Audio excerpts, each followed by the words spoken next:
All right, guys, this is something I've learned in years and years of doing in-person training, doing online training, and just observing different people and how different things work. This is the reason I say that you put a successful person in a loser situation and they'll find a way to win. You put a loser in a winner situation, they'll find a way to lose. Because at the end of the day, a lot of this comes down to victim mindset and self-accountability. Because where there is failure, right? Where failure exists, it is the individual, not the method. All right. So when I was doing in-person training, I would have two clients very, very similar. I would tell one of them, hey man, you're doing good with the workouts. So make sure you clean up that nutrition. That nutrition is horrible. Here's the plan, do this, do this, do that. Other guy, I would do the same thing, like, hey man, you're doing good in the gym, but your nutrition needs work, right? One of them will follow the nutrition and be like, okay, I can do this. The other one would make excuses like, oh, I can't do this, I can't do that. The one that was successful had a busier job, had a wife, had kids. The one that was unsuccessful, no kids, no wife, worked way less hours, but they just found a way to convince themselves that they couldn't win. And that's the reason they really didn't win, right? A lot of times we think that it's all these other forces. We think that it's, our girlfriend holding us back. We think that it's our family holding us back. We think it's circumstances. We think it's the government. We blame everything else except ourselves, right? If you write down on a list like what's holding you back, there shouldn't be 10 different things. It shouldn't say government. It shouldn't say inflation. It shouldn't say cost of living. It shouldn't say, environment. It shouldn't say family. It shouldn't say girlfriend. It shouldn't say past. It should say one word, right? Yourself.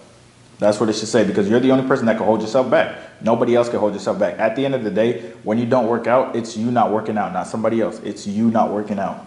You're the one not working out. When you eat that cookie and there's eggs right next to it, you could have ate the eggs. You ate the cookie. Nobody else ate the cookie. The government didn't eat the cookie for you. Now, the government might recommend some bullshit like eat cookies and eat, cereal and stuff like that, but you're the one that actually has to consume it.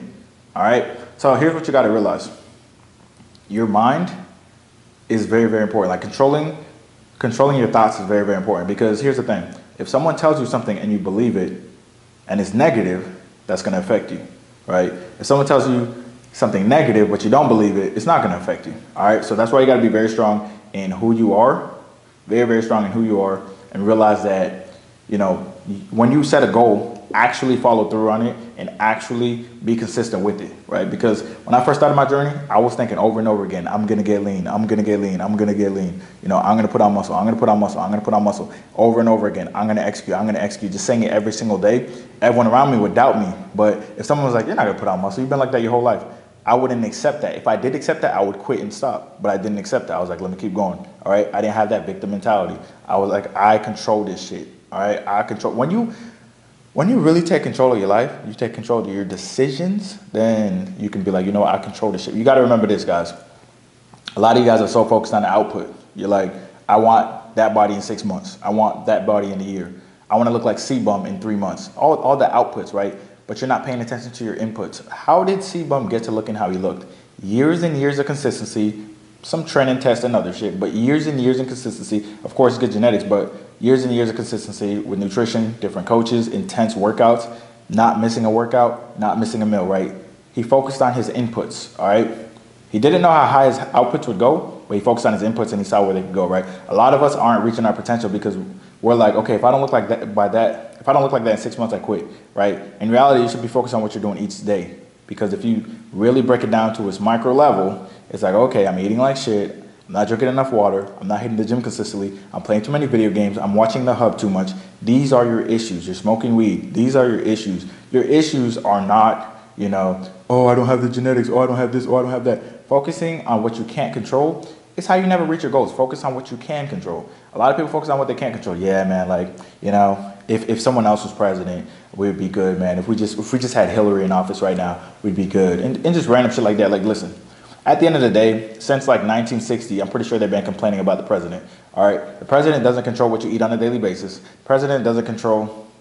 The government is getting pretty bad with what you eat, but the president doesn't control what you eat on a daily basis. The decisions you make every single day, you got to focus on those things. That's what you can control. Listen, like I said, there are things you can't control. There are things we can't control. It's just it is how it is. Focusing on them doesn't help. You can cry, you can worry, but that's not going to help a situation. You can even turn on your camera on TikTok and cry and worry. you're a dude, so you're probably not gonna get views. All right. Maybe if you're a hot chick or something and you cry on TikTok, you'll get views. But you're a dude. Nobody fucking cares. You got to just lock in. All right. As a dude, that's how it is. You just got to lock in and you got to focus on what you can control. Because best believe when you're doing everything in your power, you will see results in all aspects of life, and you will be appreciative that you actually put the work in. All right. So that's all I wanted to say. Stop being a victim. Stop with the victim mindset. And you got to remember, guys. Winners win and losers lose. I know you guys, your coach probably said that because my football coaches always say that, and it's true because winners always find a way to win. Look at the Patriots when Tom Brady was there. They always found a way to win, even if they weren't favored.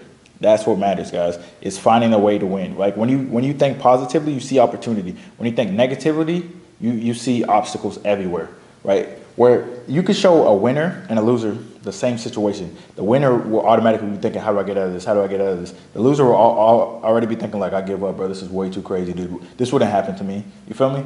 So remember, it all starts in your mind, all right? I'm not saying you can just manifest some shit, but if you think positively and you focus on winning, you're going to find a way to win. You focus on losing and you're negative, you'll find a way to lose.